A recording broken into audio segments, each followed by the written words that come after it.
تو یہ ہے کہ ظالم آپ نہ بنے. اور حقیقت ہے کہ اس کا دنیاوی انجام بھی بہت اچھا نہیں ہوا. کہتے ہیں کہ اس کا پیٹ میں جو ہے ایک ایسا یہ ہوا کہ پیٹ بالکل پھول گیا اور کئی طرح کا اس میں جو ہے وہ پھوڑے نکل آئے اور بالکل پیٹ پھٹ گیا اس کا. تو یہ بہت بری موت جو ہے یہ حجاج بن یوسف مرا ہے، کیونکہ مظلوموں کی آہ اور اللہ کے درمیان جو ہے کوئی پردہ نہیں ہوتا ہے.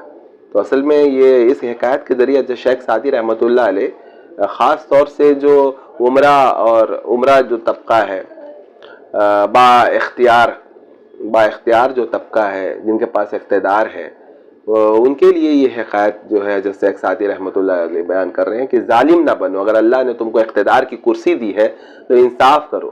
تم اگر ظلم کرو گے، تم سوچو گے کہ بھائی مجھے تو اقتدار، میں جو چاہوں کر لوں، تو یہ دنیا کئی دن کی ہے، چند دن کی یہ دنیا ہے، اور اس کے بعد تمہارا انجام آخرت میں تو ظاہر ہے برا ہوگا ہی. اللہ ظالم کو نہیں بخشتا ہے.